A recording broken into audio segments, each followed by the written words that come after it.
allow the United States to cause trouble, Defense Ministry spokesman Wu Qian said on Thursday. Amid rising tensions between both militaries, he said China hopes the United States can take practical measures to create a positive atmosphere for high-level exchanges between their two militaries. The DF-26B missile, which was formally launched earlier this month, is capable of hitting moving targets at sea, making it an aircraft carrier killer, according to the state-owned global. Chinese Defense Ministry spokesperson, Senior Colonel Wu Qian, was previously quoted as saying the missile can carry conventional or nuclear warheads and is capable of launching precision strikes on land and sea targets. With its range of 4,500 kilometers (2,800 miles), DF-26 can reach the West Pacific and the Indian Ocean, as well as American facilities in Guam, the British island of Diego Garcia, and even the Australian city of Darwin. The Pentagon chief Esper, in a thinly veiled swipe at China, said the United States has a responsibility to lead in the Pacific and won't cede an inch to other countries that think their political system is better. China had not lived up to promises to abide by international law, rules and norms, and Beijing wants to project its power globally, he added.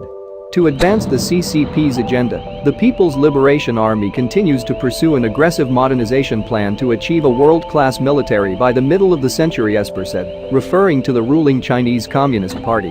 This will undoubtedly involve the PLA's provocative behavior in the South and East China Seas and anywhere else the Chinese government has deemed critical to its interests.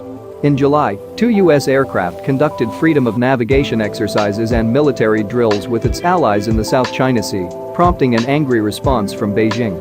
Speaking on the condition of anonymity to Reuters, a U.S. official confirmed the firing of the two missiles on Wednesday, adding an assessment was underway to determine the type of missile launched.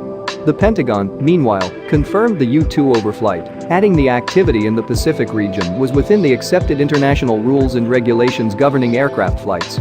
News of the missile launches come as the U.S. announced it was blacklisting 24 Chinese companies and targeting individuals it said are part of construction and military actions in the South China Sea, its first such sanctions move against Beijing over the disputed seas. The U.S. Commerce Department said the 24 companies played a role in helping the Chinese military construct and militarize the internationally condemned artificial islands in the South China Sea. Separately, the State Department said it would impose visa restrictions on Chinese individuals responsible for or complicit in such actions and those linked to China's use of coercion against Southeast Asian claimants to inhibit their access to offshore resources. In July, Washington said it could sanction Chinese officials and enterprises involved in coercion in the South China Sea after it announced a tougher stance rejecting Beijing's claims to offshore resources there as completely unlawful. China claims virtually all of the potentially energy-rich South China Sea, but Brunei, Malaysia, the Philippines, Taiwan and Vietnam also lay claim to parts of an area through which more than $3 trillion of trade passes each year.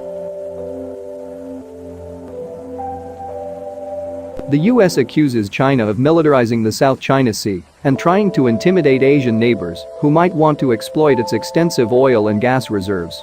U.S. warships have gone through the area to assert the freedom of access to international waterways, raising fears of confrontation. A spokesperson for China's embassy in Washington condemned the U.S. sanctions as completely unreasonable and urged the U.S. to reverse them. South China Sea Islands is an integral part of China's territory, and it is fully justified for us to build facilities and deploy necessary defense equipment, there the spokesperson said. The Chinese government has firm determination to safeguard its sovereignty and territorial integrity.